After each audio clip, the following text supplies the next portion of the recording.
સહજાત્મ સ્વરૂપ પરમ ગુરુ પુનિત પરુણા થઈ ઉતર્યા અમ આંગણે અલ્પ સમય કી ધો મનુકુળમાં વાસજો ગુપ્ત જરણ દે વિરસના વેતા કરી ત્વરિત વળ્યા કરી પૂરણ આપ પ્રવાસ જો સાધુ ચરિત ગુરુ સ્મરણ તમારા શા કરું રાજ રાજેશ્વર સ્મરણ તમારા શા કરું આંખે રસ બિના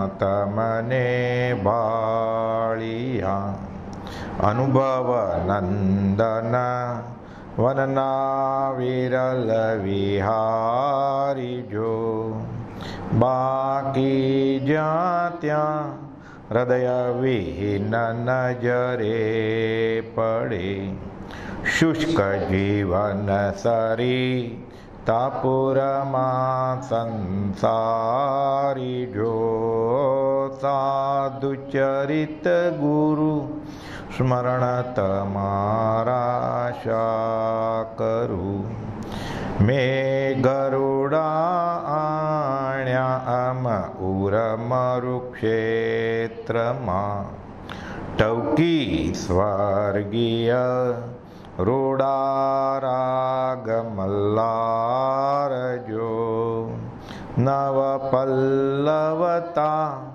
અર્પી જીવન બાગમાં કીધા અમને ઉન્નત અધિક ઉદાર જો સાધુ ચરિત ગુરુ સ્મરણ તમારા શા કરું રાજ રાજેશ્વર સ્મરણ તમારા શા કરું વિસ્મરણનો ક્ષણ એક નથી અવકાશ જો સાધુ ચરિત ગુરુ સ્મરણ તમારા શા કરું. શ્રીમદ રાજચંદ્ર વચનામૃત 504. ગોપાલદેવે આ પત્રમાં પોતાની દશા સાથે આ કાળ કેવો છે તે બાબત અને વિતરાગને ઓળખીને જો વિતરાગની ભક્તિ થાય તો તેનું ફળ આવે, નહીં તો કહેતા કહેતીથી સંપ્રદાય કે ઓક સંજ્ઞાથી કહેતો હોય તો આત્મા પ્રત્યે તેનું કાંઈ ફળ નથી એ સમજાવે છે. મુંબઈથી લખ્યો છે આ પત્ર. મુંબઈ, વૈશાખ 1950 સંવત. મનનો, વચનનો અને કાયાનો વ્યવસાય ધારીએ તે કરતાં હમણાં વિશેષ વર્ત્યા કરે છે અને એ જ કારણથી તમને પત્ર આદિ લખવાનું બની શકતું નથી. મુમુક્ષુએ પૂછ્યું હશે કે તમારો પત્રનો જવાબ નથી, અમે ઘણા પત્ર લખ્યા. એટલે ગોપાલદેવ કારણ આપે છે કે હમણાં મન વચન કાયાનો વ્યવસાય ધારીએ તે કરતાં વિશેષ છે. ઉદયને યોગે ગોપાલદેવને વ્યવહાર કરવો પડે છે, એટલે મનને ઉપયોગ દેવો પડે, સાથે વેપાર કરવો પડે, એટલે આત્માની વાત લખવામાં કલમ પાછી ખેંચાઈ જાય છે. એટલે કહે છે હમણાં આ વ્યવસાય વિશેષ છે એટલે પત્ર આદિ લખવાનું બની શકતું નથી. જોકે વ્યવસાયનું બહોળાપણું ઈચ્છવામાં આવતું નથી તથા પ્રાપ્ત થયા કરે છે. એક બાજુ ગોપાલદેવની દશા ત્યાગ વૈરાગ વધતો ચાલ્યો છે, બીજી બાજુ વેપારે વધતો ચાલ્યો છે. એટલા બધા ભાગીદારો, મુંબઈની પેઢી, સોનું, ઝવેરાત, મોતી, કપડું, ધીરધાર, આડતના ધંધા, આ બધો વધે છે. એટલે કહે છે જેમ જેમ તે હડસેલીએ તેમ વધે ન ઘટે એક રંચરી. આપણને તો વ્યવહાર વધે, આવક વધે, દુકાનમાં ઘરાગી વધે તો આનંદ આવે. ગોપાલદેવને વ્યવહારિક કામ વધે છે એનું દુઃખ છે કે જે ત્યાં આવ્યો રે ઉદય કારમો પરિગ્રહ કાર્ય પ્રપંચ રે. આ તો બધા પ્રપંચ છે. જ્ઞાનીનું આ લક્ષણ છે. દુઃખમાં કાયરપણું તો બધાનું સંભવે. જ્ઞાનીને ઉદય પ્રયોગે દેવું ઋણ ચૂકવવા માટે રહ્યા હોય ત્યારે પણ જો વ્યવહારિક લક્ષ્મી, અધિકાર, કુટુંબ, પરિવાર વધે તો એમને સુખનું કારણ નથી લાગતું. એ પણ એને બોજો જ છે. જેમ દુઃખ બોજો છે એમ દુઃખનું અણગમવાપણું છે, એમ સુખનું અણગમવાપણું જ છે. 459માં પત્રમાં ગોપાલદેવ લખે છે કે જ્ઞાનીનું પરમાર્થ જ્ઞાનનું લક્ષણ શું, એમાં ખુલાસો કરે છે આ દશા કે પરમાર્થ માર્ગનું લક્ષણ એ છે કે અપરમાર્થને ભજતા જીવ બધા પ્રકારે કાયર થયા કરે, સુખે અથવા દુઃખે. લખે છે દુઃખમાં કાયરપણું કદાપી બીજા જીવોનું પણ સંભવે છે. એ તો વ્યવહારિક સમજે એવું છે કે દુઃખમાં બધા કાયર થઈ જાય. અશતા કોને ગમે? ધંધામાં નુકસાન થાય કોને ગમે? લગ્ન કરે અને પછી સંતાન ન થાય તો કોને ગમે? વ્યવહારમાં પ્રમોશન મળે તો કોણ રાજી ન થાય? આસિસ્ટન્ટમાંથી હેડ ઓફ ધ ડિપાર્ટમેન્ટની પોસ્ટ મળે તો રાજી જ થાય ને. એને માટે તો મહેનત કરે છે, તન છે, મન છે, ધન છે, કમર કસીને. એટલે કહે છે દુઃખમાં કાયરપણું કદાપી બીજા જીવોનું પણ સંભવે છે, પણ સંસાર સુખની પ્રાપ્તિમાં પણ કાયરપણું, તે સુખનું અણગમમાં પણ. લક્ષ્મી વધી નહીં જોઈએ, અધિકાર વધ્યો નથી જોતી સત્તા મારે, કુટુંબ વધ્યું, પરિવાર વધ્યો, છોકરો જન્મ્યો નહીં જોઈએ. રાહુલ ગૌતમ બુદ્ધને જન્મે છે કે રાહુ ક્યાં આવ્યો? ચંદ્રને રાહુ નડ્યો. હવે મારે તો આત્માર્થે જવું હતું. આદ્ર કુમાર છોકરું કાચા તાતણાથી બાંધી લે છે, નહીં જવા દઉં, નહીં જવા દઉં. આ તો અંતરાય છે જ્ઞાનીને. આપણે જે વસ્તુમાં આનંદ અને સુખ કલ્પીએ છીએ એ જ્ઞાનીને એમાં પણ અણગમો છે. અણગમો એટલે આપણે અરતિ એ રીતે નથી. એને આ ખબર છે કે પરમાર્થમાં આ અંતરાય છે. આ વ્યવહારિક પુણ્યનો ઉદય પણ એને અંતરાય જ છે. એટલે પાપ તત્વ કો પાપ જહાનત હરસબ કોઈ, પુણ્ય તત્વ બી પાપ હે. એટલે વ્યવહારિક પુણ્ય છે એ પણ પાપ જ છે, કહત અનુભવી કોઈ. આ લોખંડની બેડી છે, ઓલી સોનાની બેડી છે. આપણે ન બોલાય. આપણે તો નાનામાં નાના પુણ્યની જરૂર છે. મનુષ્યપણું, અનુકૂળતા, ધર્મની કરણી કરવાની, એવું શરીર. નહીં તો આપણે નાનામાં નાની અશાતાથી આર્તજન્મમાં વયા જાય અને ભક્તિ, સત્સંગ, પ્રાર્થના છોડી દઈએ. આ તો જ્ઞાનની વાત છે કે જેણે બેફાટ આત્મા અનુભવી લીધો છે અને કામ એક આત્માર્થનું જ કરવું છે અને સંસારમાં ખાલી પૂર્વનું ઋણ ચૂકવવા માટે રહ્યા છે. એને માટે આ સોનાની બેડી અને લોખંડની બેડી. આપણે તો શુભની બહુ જરૂર છે, ડગલે ને પગલે શુભની જરૂર છે. કેમ કે નાનામાં નાની મુસીબત વ્યવહારમાં આવી, નાનામાં નાની અશાતા થઈ એટલે સૌથી પહેલાં આપણે રાજીનામું ક્યાં આપીએ? ભક્તિ સત્સંગમાં. મંદિરમાં જવાનું બંધ. સત્સંગ કેમ? તો કે તબિયત સારી નથી. પછી છેલ્લો દિવસ હોય અને 2 લાખનો ચેક ભરવાનો હોય તો ભરે કે નહીં? ત્યાં તબિયત આડી આવે છે? ત્યાં ઉદય પણ આડો નથી આવતો. ગોપાલદેવ લખે છે રસ્તામાં ચાલતો હોય અને કૂવો આવે તો ફંટાઈને ચાલે છે, ત્યાં ઉદય નડતો નથી. એને ઉદય ખાલી ભક્તિ સત્સંગમાં જ નડે છે ને. એટલે આપણે આ તો જ્ઞાનીની દિશાની વાત છે કે દુઃખમાં કાયરપણું કદાપી બીજા જીવનું પણ સંભવે, પણ સંસાર સુખની પ્રાપ્તિમાં પણ કાયરપણ. કે આ ક્યાં આવ્યું?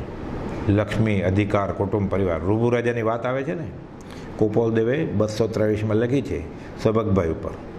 સુભગભાઈ આજીવિકા, પૈસા માટેનું પૂછ્યા કરે, ભોગવિલાસ માટે નહીં. એને તો અઠવાડિયા પછી ખાવાનું ધાન નહોતું ગયું, તોય ગોપાલદેવ બધા દાખલા આપીને પછી લખે છે ભાગવતની વાતનો દાખલો આપીને કે રૂબુ રાજાએ ઉગ્ર તપ કર્યું, ઉત્કૃષ્ટ તપ, ઉત્કૃષ્ટ શ્રદ્ધાથી. જેમ સુભાગભાઈને ગોપાલદેવમાં ઉત્કૃષ્ટ શ્રદ્ધા હતી. ગોપાલદેવ પ્રસન્ન થયા. અહીંયા રૂબુ રાજાને ભગવાન પ્રસન્ન થયા. રૂબુ રાજાએ શું માગ્યું? હે પરમાત્મા, તારી ખરેખર મારા પર કૃપા દ્રષ્ટિ હોય તો આ રાજ્ય લક્ષ્મીનું મને સપને સુખ ના આજો. ગોપાલદેવ ખરેખર પ્રસન્ન થાય તો સૌભાગભાઈને શું આપે? વ્યવહારનું કાંઈ ના આપે, લખીને આપે. જ્ઞાની અન્યથા કરે નહીં. સૌભાગભાઈ મંજૂર કર્યું. છેવટે તો 2 ફાટ આત્મા અનુભવમાં આપ્યો, હાથમાં આપી દીધો.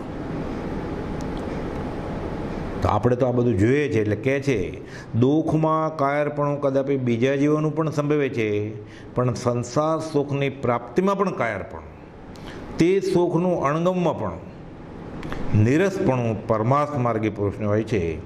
અને આવું નિરસપણું પરમાર્થ જ્ઞાને થાય જ્ઞાનીને, અને એનો કોઈ સાચો આશ્રિત હોય સૌભાગભાઈ એને થયું.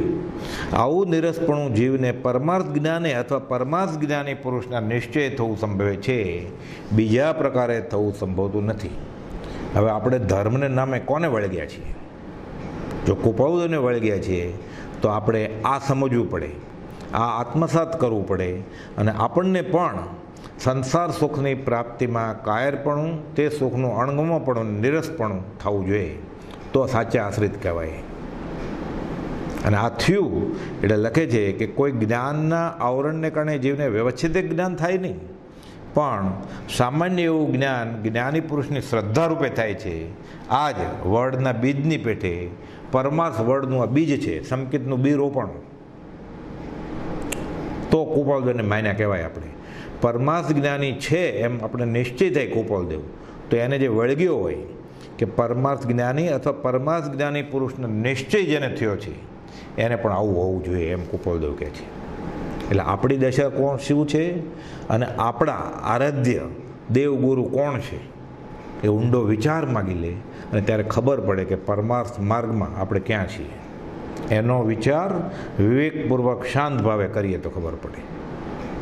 હમણાં આવશે કે હું કુપાલદેવને માનું છું, હું મહાવીરને માનું છું, અને બીજા પેરેગ્રાફમાં એ જ છે આ પત્રમાં. એટલે કહે છે કે વ્યવહારનું બહોળાપણું ઈચ્છવામાં આવતું નથી તથા પ્રાપ્ત થયા કરે છે, એમ જણાય છે.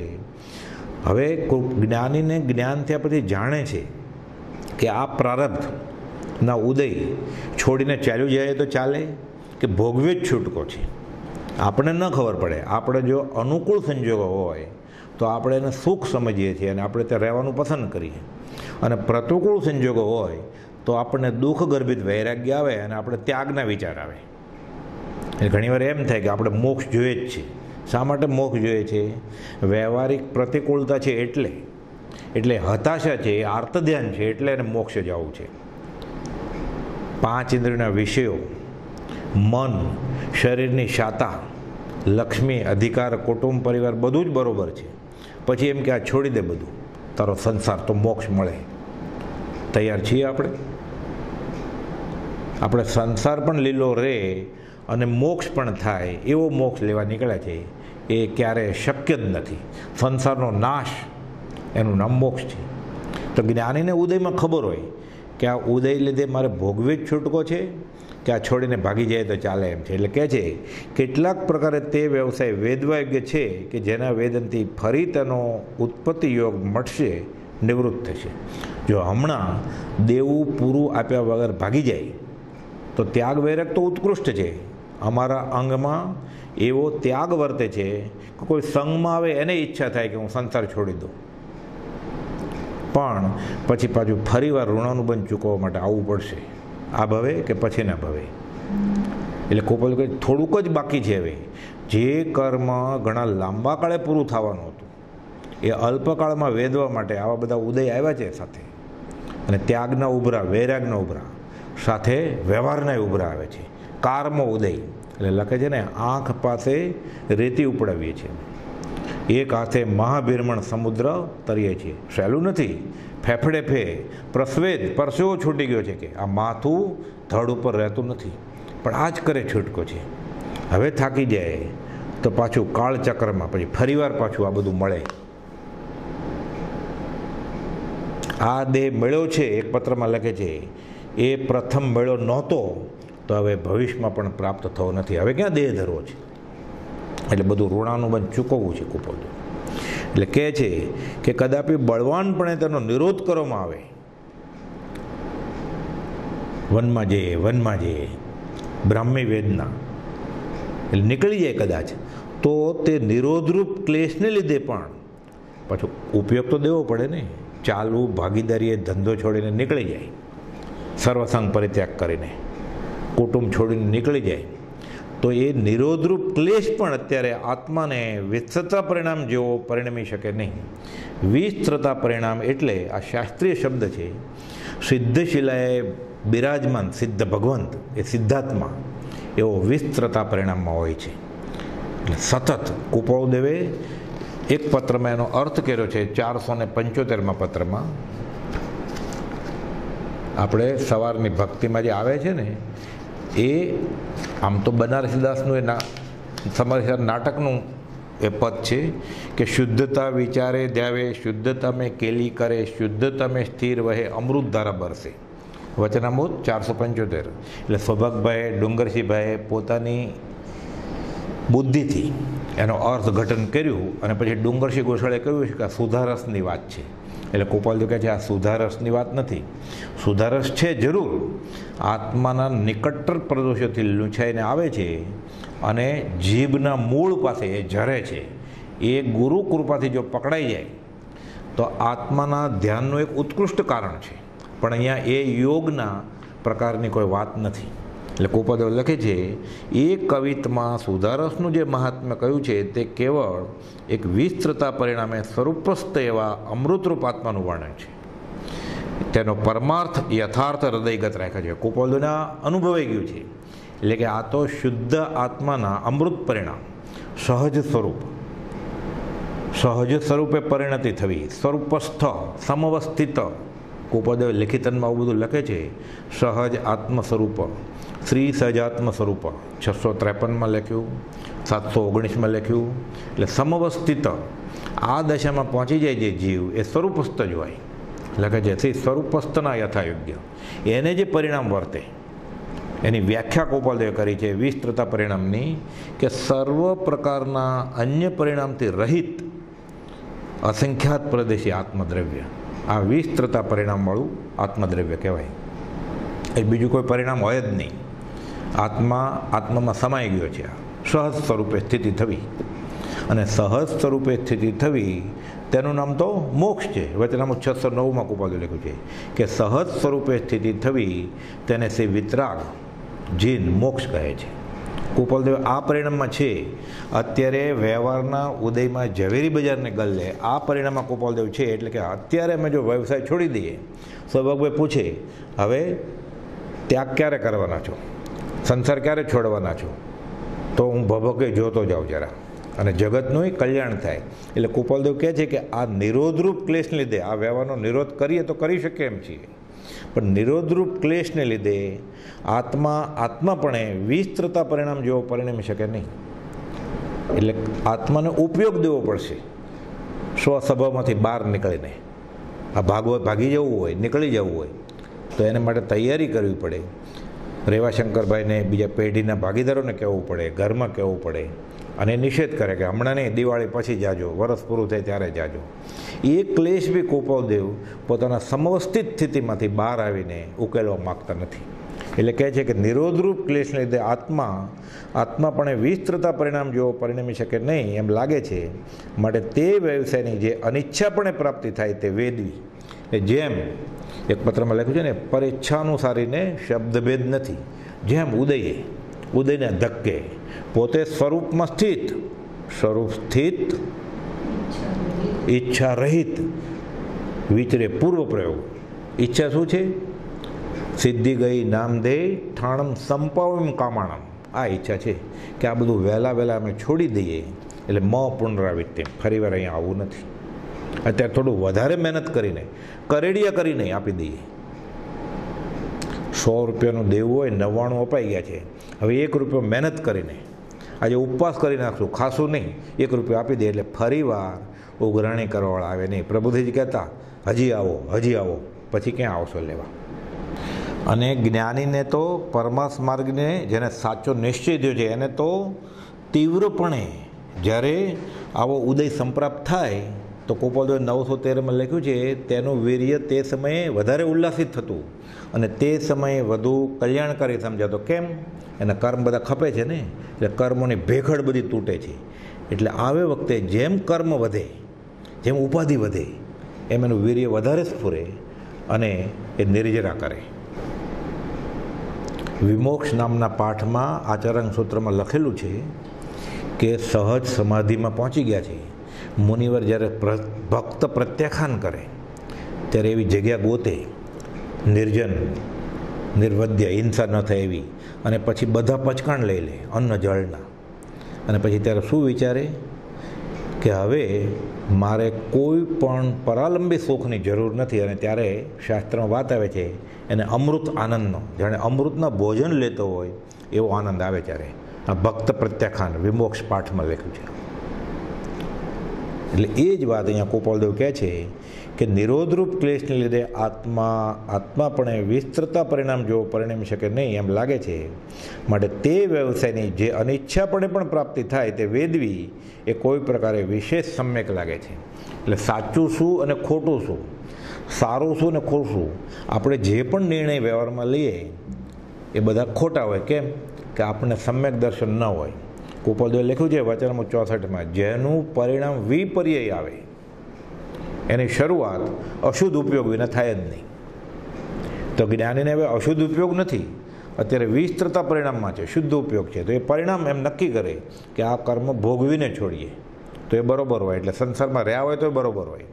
આ કર્મ ભોગવ્યા વગર છોડી દઈએ તો એ ત્યાગ વૈરાગ્ય બરાબર હોય. તો આપણો કદાગ્ર હોય અથવા આપણી અણસમજણ હોય. એટલે આપણે જે કરવા બેસીએ એ જ્ઞાનીની આજ્ઞા વગર કરીએ તો આપણો ત્યાગ પણ અત્યાગ જેવું જ હોય અને આર્થધ્યાનનું કારણ થાય. એટલે ગોપાલદેવે લખ્યું છે ને, સર્વસંગ પરિત્યાગ કરીને પણ જીવ ઉપાધિ રહિત થતો નથી. એ તો માથે એવા હોય એ નક્કી કરે, પછી પોતાની જવાબદારી જ નહીં કાંઈ. એ જે કે એમ શ્વાસોચ્છ્વાસ સિવાય પછી બધું ગુરુની આજ્ઞાએ, એટલે કાંઈ તકલીફ જ નહીં. એટલે ગોપાલદેવ કહે છે કે અત્યારે વ્યવસાય ચાલુ રાખીએ એ વિશે વધારે સમ્યક લાગે છે. એટલે જેમ કરવું જોઈએ એમ યથાર્થ કે એનું પરિણામ છૂટવાનું જ આવશે. અને ઘણીવાર એમ લાગે કે આ છોડી દઈએ તો યથાર્થ છે, સમ્યક છે, તો એ છોડી દે એટલે છૂટવાનું કારણ થાય. એ જ્ઞાનીને જ્ઞાન થયા પછી આ બધું ખબર પડે કે ઈચ્છાથી કરે છે કે ઈચ્છા રહિતપણે કરે છે. લખે છે ને 377માં, જ્ઞાની ઈચ્છા રહિત પણ નથી, ઈચ્છા સહિત પણ નથી, જેમ છે એમ ઉદય વેદે છે. એટલે ફરીવાર પછી એ ઋણ ચૂકવવું ન પડે. ગોપાલદેવને આ ખલેલ ન પહોંચે વિસ્તૃતા પરિણામમાં, આત્માનંદમાં, સ્વરૂપસ્થ દશામાં, એટલે અત્યારે વ્યવસાયમાં રહે છે. એટલે 415માં લખ્યું છે, કોઈ પણ જાતના આત્મિક બંધનથી અમે સંસારમાં રહ્યા નથી. રેવાશંકર જે છે તેનું પૂર્વેનું ઋણ ચૂકવવા માટે રહ્યા છીએ, અને સ્ત્રી જે છે તેનાથી પૂર્વેનું ભોગવલી કર્મ જે બાંધ્યું છે તે ચૂકવવા રહ્યા છીએ. આત્મિક બંધનથી નથી રહ્યા.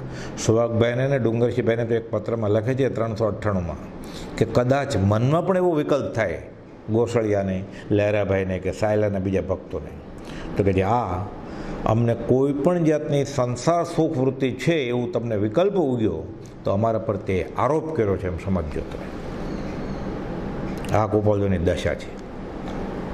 એ આપણને શું ખબર પડે અત્યારે?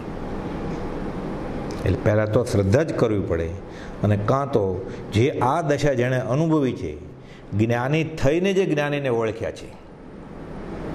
પ્રભુજી કહેતા ને, આ જ્ઞાની, તું જ્ઞાની થઈ ગયો છો. એટલે ગોપાલદેવને ઓળખનાર પણ જ્ઞાની હોય. એ જ્ઞાની મોટા જ્ઞાનીને ઓળખે, પરમ જ્ઞાનીને ઓળખે. એટલે પ્રભુજી જેવા ઓળખે, સૌભાગભાઈ જેવા ઓળખે, અંબાલાલભાઈ જેવા ઓળખે. એટલે આપણે તો પહેલાં તો શ્રદ્ધા જ કરવી પડે, અને તે પુરુષના વાક્ય આદિને અનુસંધાને તેની દશા વારે ઘડે વિચારવી પડે. લખ્યું છે ને, તેની પ્રત્યેક ચેષ્ટાના અદ્ભુત રહસ્યોનું ફરી ફરી નિધિધ્યાસન કરવું. તેની મન વચન કાયની પ્રત્યેક ચેષ્ટા, એ લગ્ન ફેરા ફરે છે ત્યારે બોલે છે, એટલે બહેનો તો ગીત ગાય છે, પહેલો ફેરો થયો ને બીજો ફેરો થયો ને, વરરાજાના ને કન્યાના ગીત ગવાતા હોય. ગોપાલદેવ કહે છે, બેન અમે ભવના ફેરા તોડવા આવ્યા છીએ, ટાળવા આવ્યા છીએ, લગ્નના ફેરા ફરવા આવ્યા નથી. હવે સમજાય કેમ આપણને? અત્યારે તો ખાલી બુદ્ધિથી ને વિચારથી જ માનવું રહ્યું ને. એટલે ત્યાગ વૈરાગ આવે, નિર્વેદ સંવેગ થાય, પછી ગોપાલદેવની દશાની ક્યાંક ઝાંખી થાય આપણને. એટલે કહે છે કે નિરોધરૂપ ક્લેશને લીધે આત્માપણે વિસ્તૃતા પરિણામ જો પરિણમી શકે નહીં એમ લાગે છે, માટે તે વ્યવસાયની જે અનિચ્છાપણે પ્રાપ્તિ થાય તે પણ વેદવી એ પ્રકારે વિશેષ સમ્યક લાગે છે કે આ બરોબર છે, એટલે સંસારમાં છે. દેવકીજી મહારાજે લખતા કે હવે સર્વસંગ પરિત્યાગ કરો ને, દેવા માતાને કહેલું તો અમારે 24 કલાક એનું સાનિધ્ય મળે. કૃપાલદેવ એક પત્રમાં લખે છે, મુનિ દેવકીની જે ઈચ્છા છે તેના કરતાં અમને અનંત ગુણી વિશિષ્ટ છે સંસાર છોડવાની ભાવના. પણ અત્યારે આ ન છોડીએ ને કર્મ ભોગવી લે એ વધારે સમ્યક છે. ડુંગરસિંહ ગોસળે લખે, કૃપાલદેવ લખે છે, ડુંગરની જે ઈચ્છા છે એના કરતાં અમને અસંખ્યાત ગણી ઈચ્છા છે, પણ હજી સમય પાક્યો નથી. અને ભવિષ્ય મહેતા એક પત્રમાં લખે છે, અત્યારે ઘણા જીવો મોક્ષે જાય એ સંભવ પણ નથી. આ તો પંચમ કાળ છે, હમણાં આવશે. આ તો દીઠ છે કાળ. હવે થોડો વિષય બદલે છે આમાં બીજા પેરેગ્રાફમાં. કોઈ પ્રગટ કારણને અવલંબીને વિચારીને પરોક્ષ ચાલ્યા આવતા સર્વજ્ઞ પુરુષને માત્ર સમ્યક દ્રષ્ટિપણે ઓળખાય તો તેનું મહત્ફળ છે. અને તેમ ન હોય તો સર્વજ્ઞને સર્વજ્ઞ કહેવાનું કંઈ આત્મા સંબંધી ફળ નથી એમ અનુભવમાં આવે છે. એટલે મહાવીર કરે અને મહાવીર એટલે શું એ ન ઓળખે, ગતાનું ગત, ઓક સંજ્ઞાએ સંપ્રદાય કે પોતાના ખ્યાલથી છૂટક જાણતો હોય કે ત્રિશલા રાણીના છોકરા અને સિદ્ધાર્થ રાજાના પુત્ર, થોડું ઘણું ખબર હોય, નાક કરડવા આવેલો ચંડકોશીઓના.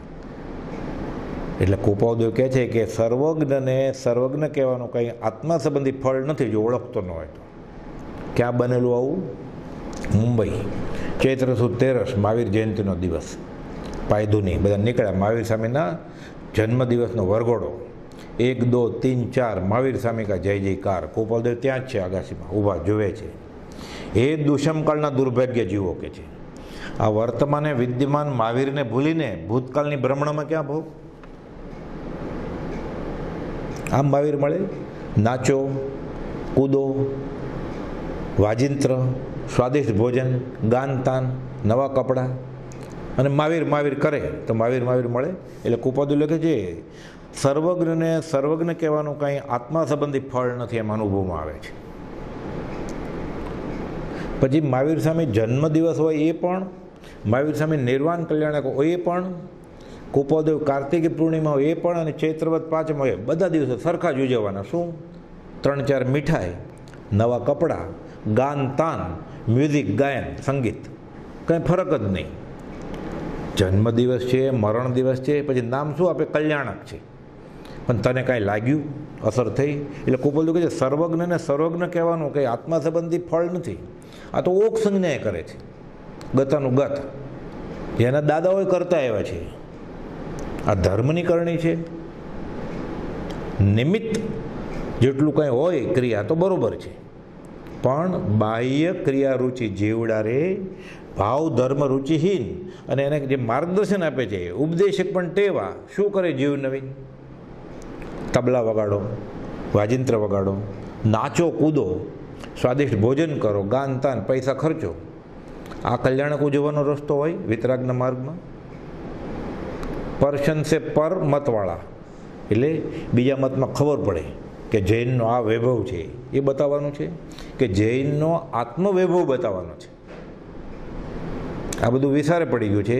એટલે કૃપાલદેવ 680માં તો રડે છે ને, નિષ્કારણ કરુણાશીલ એવાનું હૃદય રડે છે. અહીંયા ખુલાસો કરે છે કે કોઈ પ્રગટ કારણને અવલંબી વિચારી પરોક્ષ ચાલે આવતા સર્વજ્ઞ પુરુષને માત્ર સમ્યક દ્રષ્ટિ પણ ઓળખાય. ખાલી એટલું ઓળખાય કે ભગવાનની આ ક્ષમા, એણે આત્મા કેવો આત્મસાત થયો છે કે ચંડકોશો કરડે છે ત્યારે કહે છે બુજ બુજ બુજ. અને સંગમદેવ ઉપસર્ગ કરે છે. હજી તીર્થંકર થયા નથી, સંગમદેવ ઉપસર્ગ કરે છે તો આંખમાંથી આંસુ જાય છે. કેમ? પીડાથી. એટલે શાસ્ત્રમાં વાત છે, પીડાથી એટલે નહીં, કલ્પસૂત્રમાં, કે આ બિચારો છૂટવાની જગ્યાએ બંધાય છે. આ દયાના ઝરણા ફૂટી નીકળે છે. આ વિતરાગનો ધર્મ છે કે આ એણે આત્મા અનુભવ્યો. ભલે તીર્થંકર થયા જ નથી હજી, તો આ આત્મસાદ ખાલી સમ્યક દ્રષ્ટિ પણ કે આ એની દ્રષ્ટિ હતી સંગમદેવ પ્રત્યે, સંગમ, તો ભગવાન મહાવીરને ભજાય બરોબર છે. અને નહીં તો સર્વજ્ઞને સર્વજ્ઞ કહેવાનું કંઈ આત્મા સંબંધી ફળ નથી એમાંનું મહાવીર કર્યા કરે. ઋષભના જૈન છીએ. અને એ સંપ્રદાયમાં ચાલી આવતી ક્રિયાને આત્માર્થની ક્રિયામાં ખતવે તો ધર્મ ક્યાં? તો બધા ધર્મ કરે જ છે ને. શ્વેતાંબરો બધા કહે છે અમે ધર્મ જૈન ધર્મ પાળીએ છીએ. દિગંબરો બધા એટલા જ જુસ્સાથી, એના કરતાં વધારે જુસ્સાથી કહે છે કે અમે ધર્મ પાળીએ છીએ. સ્થાનકવાસી પણ એમ જ કહે છે કે અમે એ જ કરીએ છીએ. ધર્મ ધર્મ કરતો સહુ જગ ફીરે, ધર્મ ન જાણે હો મર્મ જીનેશ્વર. ધર્મ જીનેશ્વર ચરણ ગ્રયા પછી, કોઈ ન બાંધે હો કર્મ જીનેશ્વર. એટલે કહે છે કૃપાળુદેવ કે સર્વજ્ઞને સર્વજ્ઞ કહેવાનું કંઈ આત્મા સંબંધી ફળ નથી. અમે આરાધીએ છીએ. 394 લખ્યું ને કૃપાળુદેવે કે જીન થઈ જે જીનને આરાધે તે સહી જીનવર હોવે રે. ભૃંગીલિકાને ચટકાવે તે ભૃંગી જગ જોવે રે. 3 પત્રો લખ્યા છે સૌભાગભાઈ ઉપર. એમાં લખે છે કે આનંદનજી અને બીજા ઘણા બધા જ્ઞાની પુરુષ એમ કહે છે, પણ પાછા શું કહે છે? જીન વળી બીજો પ્રકાર કહે છે કે અનંતકાલના પરિભ્રમણમાં અનંતવાર વિદ્યાભ્યાસ, અનંતવાર શાસ્ત્ર શ્રવણ, અનંતવાર જીન દીક્ષા, અનંતવાર જીન દીક્ષા લઈને આચાર્યપણું પણ તો પણ હજી સત શ્રદ્ધ્યું નથી, સત મળ્યું નથી, સતનો રણકાર થયો નથી 166માં. કેમ? એટલે કહે છે જીન વળી બીજો પ્રકાર કહે છે કે અનંતવાર જીન સંબંધી જે ભક્તિ કરવા છતાં જીવનું કલ્યાણ થયું નહીં. અને જીન માર્ગને વિશે ઓળખાતા એવા સ્ત્રી પુરુષો કોણ? આપણે બધા. શું કહીએ છીએ આપણે? કે અમે જીનને આરાધીએ છીએ, અમે કૃપાળુદેવને માનીએ છીએ. પ્રભુજીજી કે તું કહે છો એમ ચાલે? તો હું કૃપાળુદેવને માનું છું. અમે જીનને આરાધીએ છીએ અને તે આરાધવા જાય છે અથવા આરાધન કરવાને છે ઉપાય લે છે. પણ ક્યાં ઉપાય લે છે? આ ઉપાય હોય નાચો કૂદો, સ્વાદિષ્ટ ભોજન, ગાન તાન, સત્સંગને નામે. આ ઉપાય હશે? અધ્યાત્મના કોઈ પણ માર્ગમાં, જૈન કે જૈનેતરના માર્ગમાં છૂટવાનો આ રસ્તો હોય? આ તો કાશીએ ગયા વગર, શાસ્ત્રો વાંચ્યા વગર, સંસ્કૃત અર્ધમાર્ગી શીખ્યા વગર સમજાય એવી વાત છે. થોડી કંઈ બુદ્ધિ વાપરે તો. એટલે કહે છે આરાધન કરવા વિશે ઉપાય લે છે, તેમ છતાં જીનવર થયેલા દેખાતા નથી. અને આ તો સિદ્ધાંત છે કે જીન થઈ જીનને આરાધે તે સહી જીનવર હોવે રે. તો ત્રણેય કાળને વિશે અખંડ એવા સિદ્ધાંત અતરખંડપણાને પામે છે. એમ કેમ? એ નક્કી કુબોધો લખે છે ને આ જીવનો જ વાંક છે. 609માં લખે છે 13મી કોલમમાં કે જો આમ રહેશે, પોતાનો કદાગ્રહ છોડશે નહીં, પોતાનો મત સંપ્રદાય કુળનો આગ્રહ છોડશે નહીં. અમે કરતા હોઈએ તે કેમ છોડી શકાય? એ નહીં છૂટે. અને સર્વજ્ઞને સર્વજ્ઞ કયા કરશે? ખાલી મહાવીરને મહાવીર કર્યા કરશે તો કોઈ દિવસે પણ જીવનું કલ્યાણ થાય નહીં. એમ 609માં પત્રના 13મી કોલમમાં કૃપાળુદેવે કહ્યું છે. એટલે આમાં લખે છે 504માં કે સર્વજ્ઞને સર્વજ્ઞ કહેવાનું કંઈ આત્મા સંબંધી ફળ નથી. એમ અનુભવમાં આવે છે, બોલતા નથી. એમ કૃપાળુદેવને અનુભવમાં આવે છે. આ કૃપાળુદેવનો આત્મ સાક્ષાત્કાર છે. એમને એમ કહ્યું હશે કે વિદ્યમાન વીરને છોડીને ક્યાં ભૂતકાળની ભ્રમણામાં ભમો છો. એને જે મહાવીર સામેનું ઓળખાણ છે એટલું બીજા કોને હોય? અમે વિતરાગના તીર્થંકરના ખરેખરા સાચા અનુયાયી છીએ. મારાવતી વીરને નિશંક સમજજો. તેની દ્રવ્ય ક્ષેત્ર કાળ ભાવ કોઈ પણ વિરાધ ન થયો. એણે કહેલું બધું યથા તથ્ય છે, જરાય વિરાધ ન થઈ હોય તો માફી માગજો. જોઢાભાઈને કહે છે આ મારાવતી વીરને નિશંક સમજજો, એમ કહે છે આપણને. એને તો મહાવીરનો તો માર્ગ, એને ક્યાં નવો સંપ્રદાય ફેલાવો છે? નોય પૂજા આદિની કામના જો, નોય વાલું અંતર્ભવ દુઃખ. તમારા નમસ્કાર 14 રાજલોકમાં વેખાય છે. એટલે કહે છે સર્વજ્ઞને સર્વજ્ઞ કહેવાનું કંઈ આત્મા સંબંધી ફળ નથી. એમ અનુભવમાં આવે છે. હવે કહે છે પ્રત્યક્ષ સર્વજ્ઞ પુરુષને પણ કોઈ કારણે વિચારે અવલંબનપણે સમ્યક દ્રષ્ટિ સ્વરૂપપણે પણ ન જાણ્યા હોય, પૂર્ણ જ્ઞાનીને ફક્ત જ્ઞાની તરીકે ઓળખી લે, કેવળીને ફક્ત સંકેતી તરીકે ઓળખી લે તો પણ જીવ છૂટી જાય. તો આ તો સમોવસણમાં જઈને પાછો આવ્યો છે. બ્રહ્મચારીજી લખે છે એક ભાઈને પત્રના જવાબમાં પત્ર સુધામાં કે કલ્યાણ મંદિર સ્ત્રોતમાં એમ આવે છે કે સમોવસણમાં જઈ અને આ જીવે તીર્થંકર ભગવાનની પ્રત્યક્ષ જે ઊભા હતા સામે એની રત્નથી પૂજા કરી તો પણ ખાલી પાછો આવ્યો. ગ્રેવ્યકમાં જાય, 9મા ગ્રેવ્યકમાં ત્યાં જઈને પછી પાછો આવે. પુણ્ય કરે અમરાપુર પામે, અંતે પાછો 84માં રખડે. કેમ? છૂટવા માટે થયું જ નથી, આત્માર્થ થયું જ નથી. એટલે કોપાદોલ લખ્યું છે, પ્રભુશ્રીજી કહેતા બધી ક્રિયા કરજો, છૂટવા માટે કરું છું, બંધાવવા માટે નહીં. આ જીવ છૂટવા માટે નહીં, છૂટવા સિવાયના બધા ભાવ સાથે કરે છે, એટલે પુણ્ય પ્રકૃતિ બંધાય છે.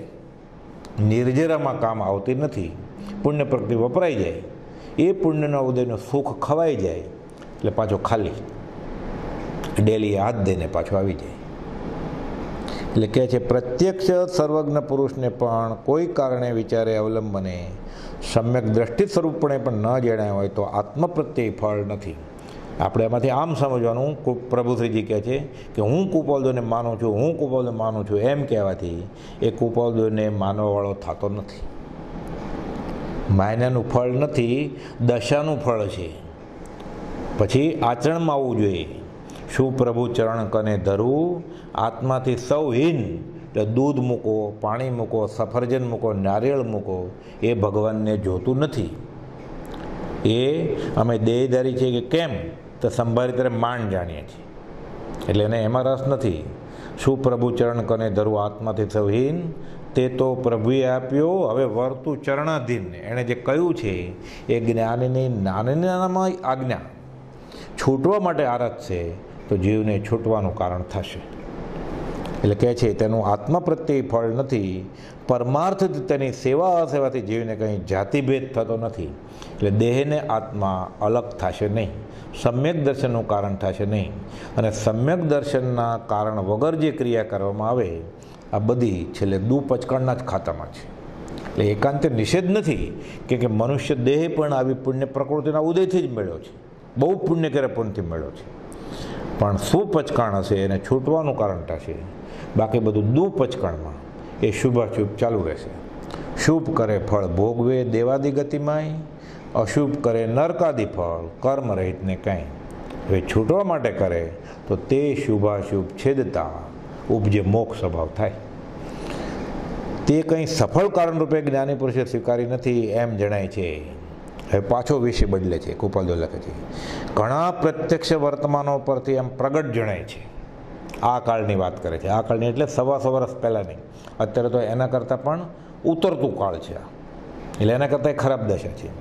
ઘણા પ્રત્યક્ષ વર્તમાનો પરથી એમ પ્રગટ જણાય છે કે આ કાળ તે વિષમ કે દુષમ અથવા કલિયુગ છે. મહાભારતમાં મહાત્મા વ્યાસે આને કળયુગ કીધો છે.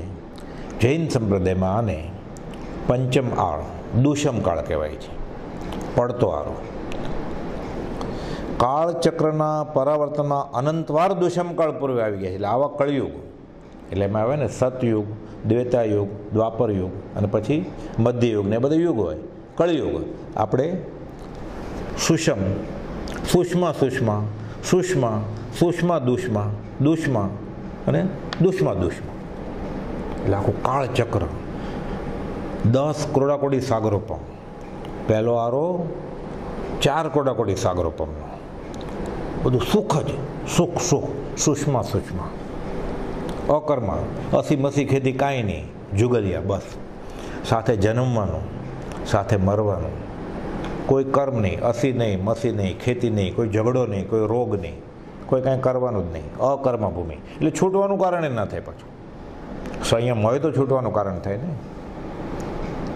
એટલે આ 4 કરોડાકોટી સાગરોપમ ચાલે. એટલે સાગરોપમ એટલે અસંખ્યાત પલ્યોપમ.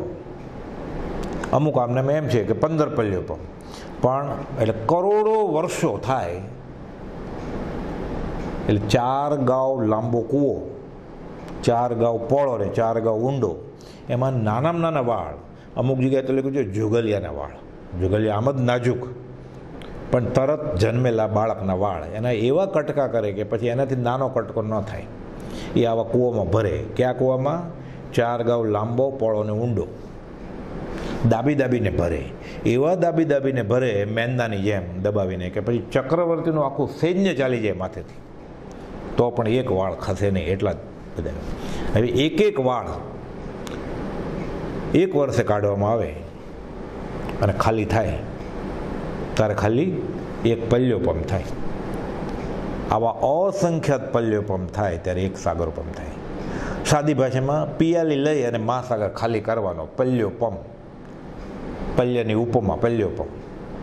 ત્યારે એક સાગરને પિયાલી લઈને ખાલી કરીએ એ કરોડ ગુણ્યા કરોડ એવા 4 કરોડાકોટી સાગરોપમનો આ પહેલો આરો, પછી 3 કરોડાકોટી સાગરોપમનો બીજો આરો, ત્યાંય અકર્મ ભૂમિ છે, પછી 2 કરોડાકોટી સાગરોપમનો ત્રીજો આરો, અને પછી ચોથો આરો આવે એમાં 21,000 આ પાંચમા આરાના 21,000 છઠ્ઠાના બાદ કરીએ એટલે 1 કરોડાકોટી સાગરોપમ ઓછા 42,000 વર્ષ, એ ચોથો આરો, અને પછી પાંચમો અને છઠ્ઠો.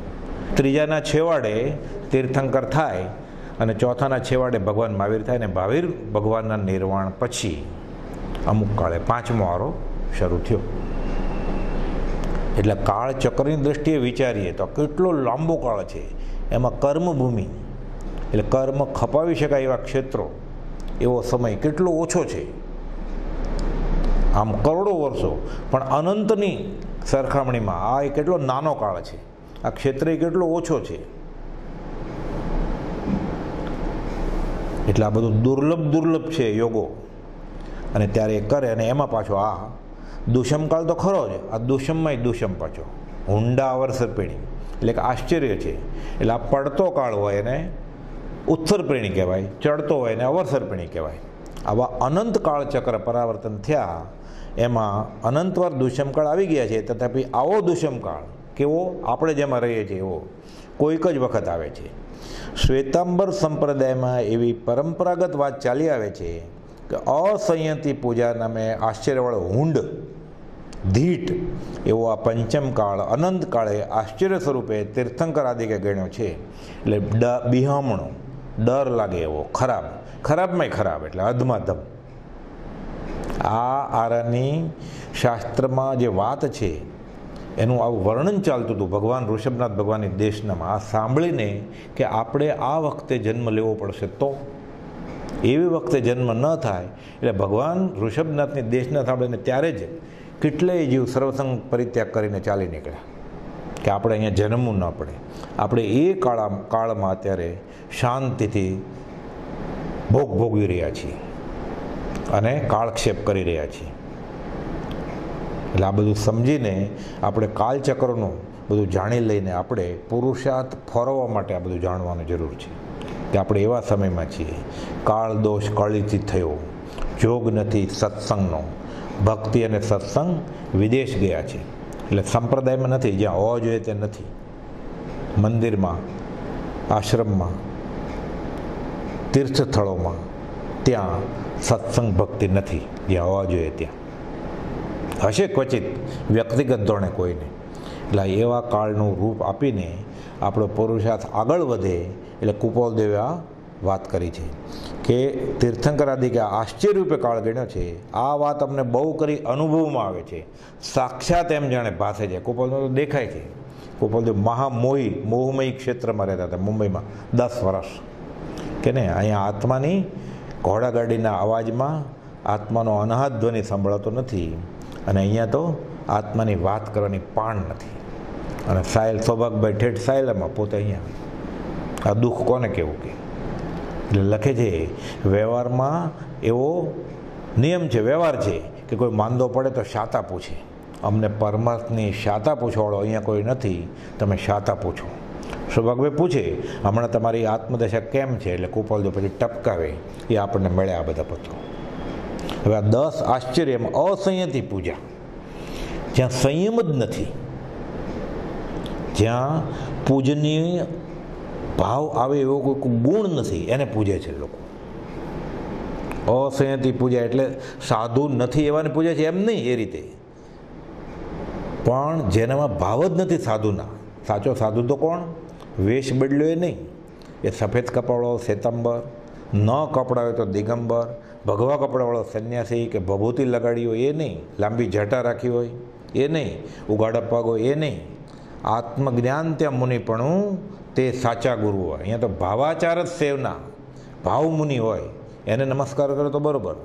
અસંયતી પૂજા એટલે આ કોઈ છે જ નહીં, બહારથી છે બાળો ભોળો જીવ, ઓળખાણ છે નહીં કંઈ.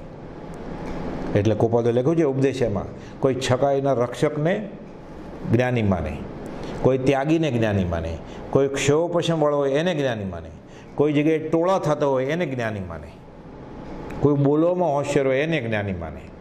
પણ આ જ્ઞાનીનું લક્ષણ નથી. જ્ઞાનીનું લક્ષણ શું છે? આત્મજ્ઞાન ત્યાં મુનિપણું, તે સાચા ગુરુ હોય. બાકી કુળના ગુરુ હોય, પોતાના માનેલા ગુરુ હોય, એવા સંગાડાના, એવા ટોળાના ગુરુ હોય, આ ગુરુની વાત નથી.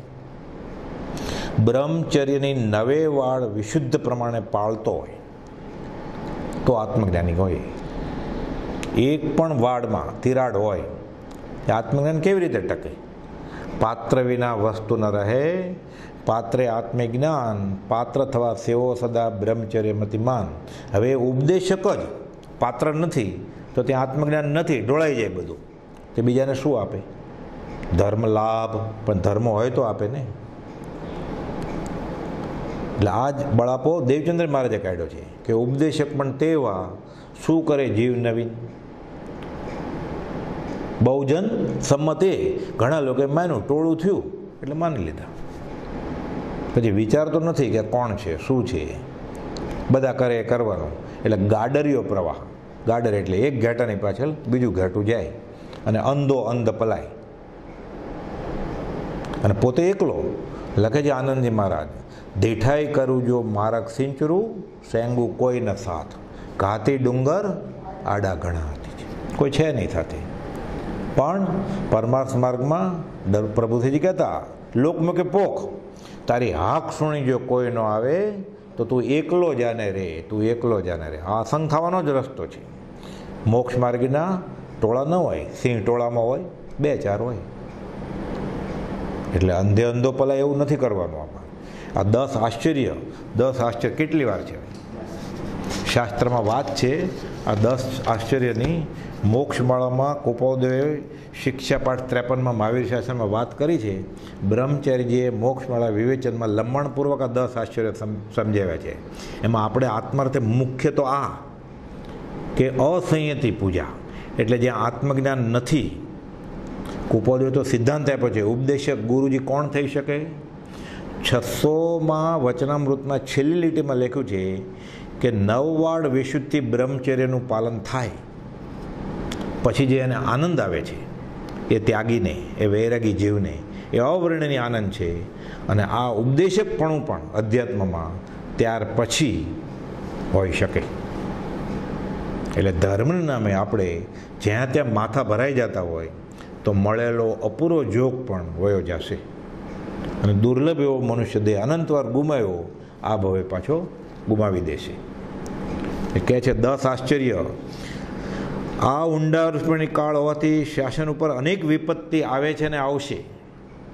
ઊંડ એટલે ભયંકર વિપત્તિ આવેલી ને, પ્રભુજી ઉપર આવેલી, બ્રહ્મચારી ઉપર આવેલી, આવે છે.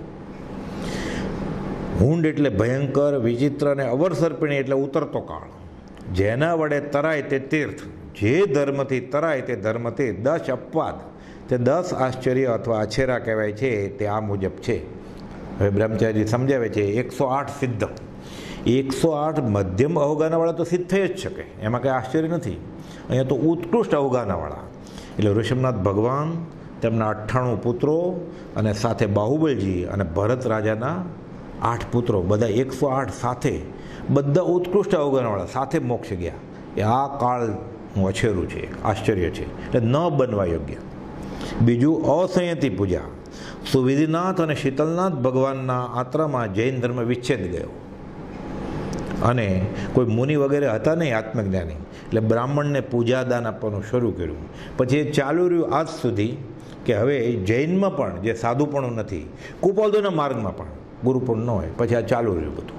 આ અસંયતી પૂજા, આ આશ્ચર્ય છે. એટલે જ્યાં ત્યાં પછી જ્ઞાનીના રાફડા ઉભરાય. પછી ત્રીજું હરિવંશ કુળ ઉત્પત્તિ. શીતલનાથ ભગવાનના શાસનમાં હરિવંશની ભોગભૂમિમાંથી પૂર્વના ઋણાનુબંધના વેર હતા, એટલે 2 જુગલિયા જોડાને ઉપાડી અને અહીં ભરત ક્ષેત્રમાં મૂકી દીધા. શરીર નાનું કરી નાખ્યું. અને પછી અહીંયા નિયમ એવો છે કે જુગલિયા દેહ છોડે પછી સ્વર્ગે જ સીધા આવે, દેવલોકમાં જ જાય. પણ પછી તો ભોગમાં નાખી દીધા ભરત ક્ષેત્રમાં, એટલે મરીને પછી એ ક્ષેત્રનો પ્રભાવ છે કે એક અકર્મ ભૂમિના જુગલિયા મરીને દેવલોકમાં જ જાય, તો હવે એને અહીંયા નાખી દે અને ભોગમાં નાખ્યા. જુગલિયાનું આયુષ્ય તો લાખો વર્ષોનું હોય, ભોગ ભોગવે. અહીંયાથી ગયા પછી નરકે, એટલે આ તેમનું શરીર નાનું કર્યું અને પછી હરિવંશ કુળની ઉત્પત્તિ થઈ. સ્ત્રી તીર્થંકર, સ્ત્રીમાં જ્ઞાની ઘણા હોય, તીર્થંકર ના હોય. મલ્લીનાથ ભગવાન, મલ્લીકુંવરી, શ્વેતાંબરામના પ્રમાણે સ્ત્રી તીર્થંકર થયા. શ્રીકૃષ્ણનું અપર કંકાવતરણ, દ્રૌપદીને બીજા દેશના ધાતકી ખંડના કોઈ રાજા ઉપાડીને લઈ ગયા દેવની મદદથી. હવે ધાતકી ખંડમાં જવું કેવી રીતે? નિયમ એ છે 2 ચક્રવર્તી, 2 તીર્થંકર, 2 વાસુદેવ પ્રતિવાસુદેવ સાથે મળે જ નહીં આમને સામને. દેવોની મદદ લીધી. શ્રી કૃષ્ણ જાય છે પાંડવોને લઈને દ્રૌપદીને ગોતવા માટે. ખોળી તો લીધા, પણ વાસુદેવ પરાક્રમી હોય ને, પણ આટલું બધું પરાક્રમ હોય એટલે શંખ વગાડે. ત્યાંના વાસુદેવે શંખ વગાડ્યો, લઈને આવતા રહ્યા. આ એક આશ્ચર્ય છે. આ ક્ષેત્રેથી બીજે ક્ષેત્રે એ રીતે જવાય નહીં, અને 2 વાસુદેવ આમને સામને મળે નહીં. પછી છઠ્ઠું, તીર્થંકરનું ગર્ભહરણ. મહાવીર ભગવાન ગર્ભહરણ તો થાય જ છે, અત્યારે થાય છે, test tube baby, surrogate mother, બધું. પણ તીર્થંકરના ગર્ભનું હરણ, એટલે તીર્થંકરનું ગર્ભહરણ મહાવીર ભગવાનનું દેવાનંદના ગર્ભમાંથી હરણ થઈ ત્રિશલા માતાની કુખમાં આવું. રિણય ગમેશી દેવ, આ એક અછેરો આ કાળનું આશ્ચર્ય છે. મરીચીના ભાવમાં જે કુળનું અભિમાન કરેલું એના ફળ રૂપે આ થયું, એમ કલ્પસૂત્રમાં આવે છે. 7મું, ચમર ઉત્પાત. ચમરેન્દ્રનું સૌધર્મ દેવલોકમાં જવું તે ન બની શકવા જેવું હતું.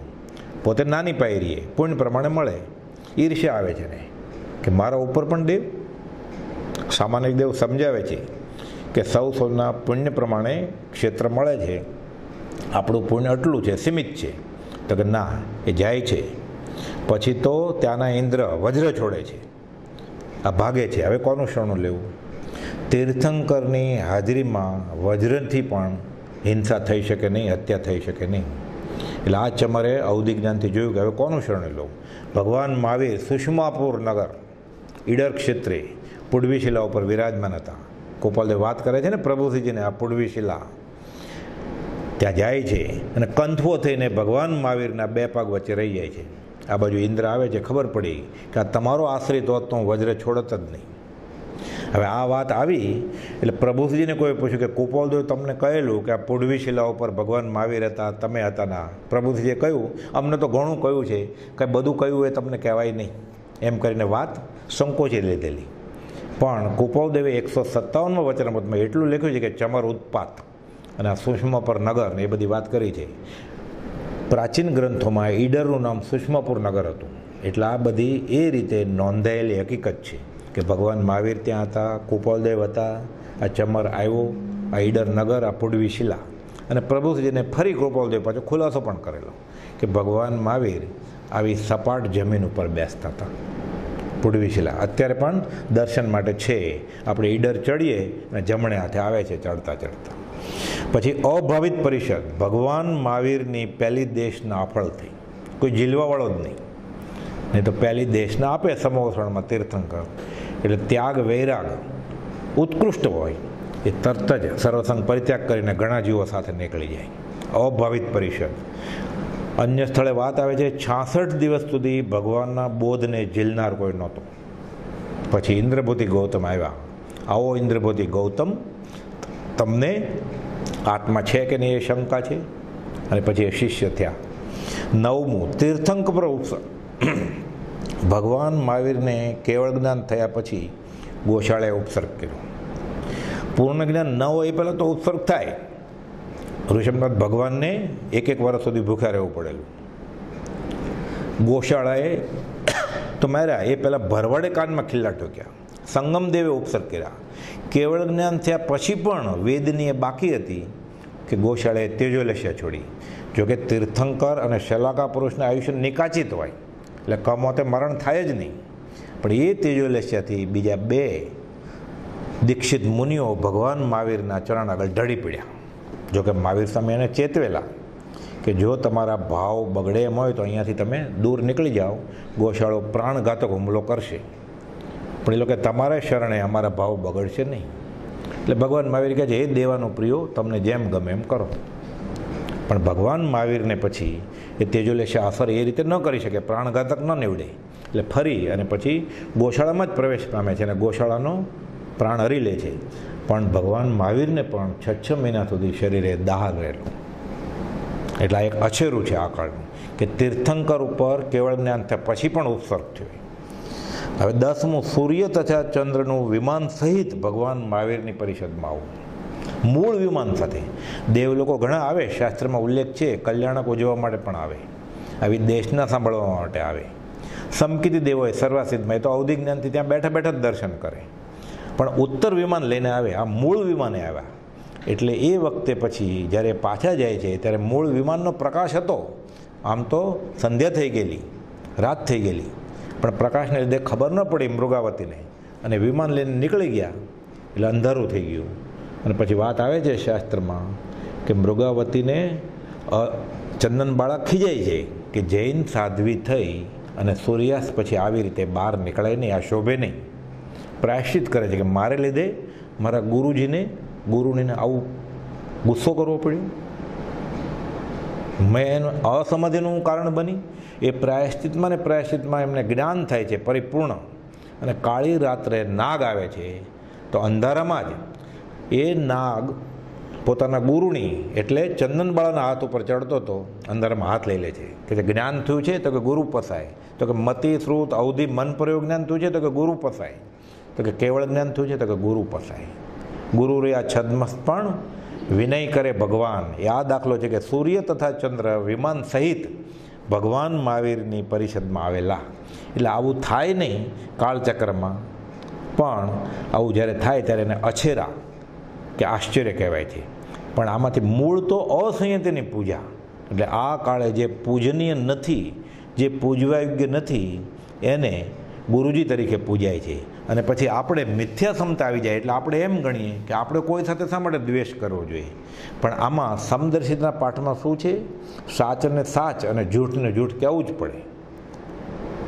અંગ્રેજીમાં કહેવત છે કે મૌન રાખે ને એટલે એને બાંયધરી આપી જ દીધી. Silence is half consent. આપણે મૌન એટલે સતને સત કે, અસતને અસત કે, સતને સત કહીને બોધે, અસતને અસત કહીને નિષેધે.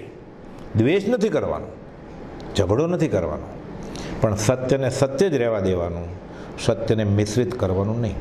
નહીં તો ધર્મની અવહેલના થાય છે, આપણે એમાં નિમિત્ત બનવાનું નહીં. પછી આપણે પ્રતિક્રમણમાં બોલીએ ખરા 14માં, કુસાધુને સાધુ કીધા હોય તો તસ્મિચ્છામિ દુક્કડમ, કુધર્મને ધર્મ કીધો હોય તો તસ્મિચ્છામિ દુક્કડમ, કુદેવને દેવ કીધા હોય તો તસ્મિચ્છામિ દુક્કડમ. અને મોક્ષ માર્ગ પ્રકાશકમાં તો એમ છે, આ અસંયતિ પૂજાના અર્થ કરવા જાય તો કે જેની પાસે સંયમ નથી એ વિતરાગ માર્ગમાં પૂજનીય છે જ નહીં. કયો સંયમ? ભાવ સંયમ. ભાવ ભલે બહારથી દીક્ષા ન લીધી હોય, ગુરુશ્વાસમાં હોય, પણ પૂર્ણ જ્ઞાની હોય. એટલે જો સંયમનો જૈન વિતરાગ માર્ગમાં ફક્ત, આમ તો અધ્યાત્મના કોઈ પણ માર્ગમાં, જૈનેતરમાં પણ સંયમ પૂજનીય છે. તો દેવ લોકોને સંયમ છે જ નહીં, એટલે દેવદેવીને પૂજવાની ના છે. એટલે કુપાદો લખ્યું છે ને, દેવદેવની તુષ્માનતાને શું કરીશું. સંયમ ન હોય એ વિતરાગમાં પૂજનીય નથી. એટલે બધા તાળા મળે એમ છે, પણ એનો વિચાર વિવેકપૂર્વક કરીએ. એટલે પ્રભુશ્રીજીએ જે સમજાવ્યું છે, બ્રહ્મચારીજીએ સમજાવ્યું છે, આપણને શું સમજાય અલ્પમતીથી. કોપાદે લખ્યું છે ને, તારી મતિ કેટલી, બપોરે શાકમાં મીઠું બરોબર હતું કે નહીં એટલી. એટલે પ્રભુશ્રી કહેતા તારી બુદ્ધિ ઉપર મેલ મીંડું ને તાણ ચોકડી. અમે કહીએ છીએ અમારું માની લે, અમે જવાબદારી લઈએ છીએ. પછી પછી કહેતા જવાબદારી લેવી સહેલી નથી, પણ પુરુષ સાચા છે એટલે જવાબદારી લઈએ છીએ. એટલે આટલું ખાલી થઈ જાય આપણને, અને આમાંથી બહાર નીકળી જાય અસંયતિ પૂજામાંથી, તો એક 25 પ્રકારના મિથ્યાત્વમાંથી એક પ્રકારનું મિથ્યાત્વ ગયું, સંકિતની છાપ થઈ. એનો 16મો ભાવ નથી, જો ચાલુ રહેશે તો. ભલે ભાવ આવે બીજા, ભક્ત બીજ પલટે નહીં, જો જુગ જાય અનંત, ઊંચ નીચ ઘર અવતરે, અંતે સંતના સંત. એટલે કહે છે કે આવો કાળ અમને તો ફરી અનુભવમાં આવે છે, સાક્ષાત એમ જાણે પાસે છે. એટલે આપણને ચેતવા માટે કહે છે. અને એના પછી આ 125 વર્ષ થયા પાછા. કાળ એવો છે, ક્ષેત્ર ઘણું કરી અનાર્ય જેવું છે, ત્યાં સ્થિતિ છે.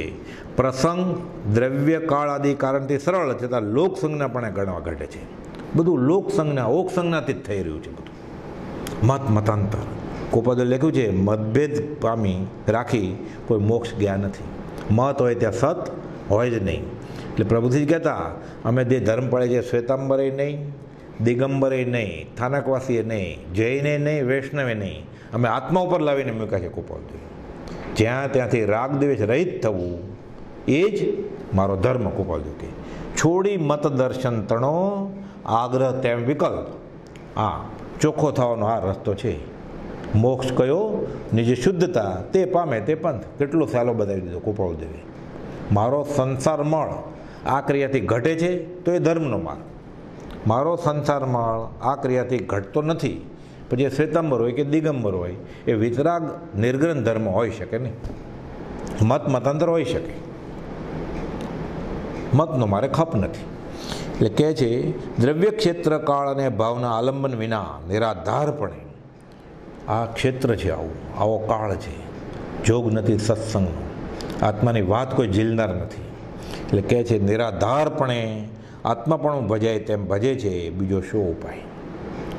એટલે કૃપાલદેવે પોતાની દશા લખી કે પોતે તો વિસ્તૃતા પરિણામમાં જ છે, એટલે આત્માકારતામાં છે, નિર્વિકલ્પ દશામાં છે. જે દશા સિદ્ધના જીવોને જે પરિણામ હોય છે, વિસ્તૃતા પરિણામ, એ જ પરિણામમાં કૃપાલદેવ સદેહે અહીંયા સહયોગી જીન તરીકે વિચરી રહ્યા છે. આ ચૈતન્ય જીન પ્રતિમા, આ સહજાત્મ સ્વરૂપ પરમ ગુરુ.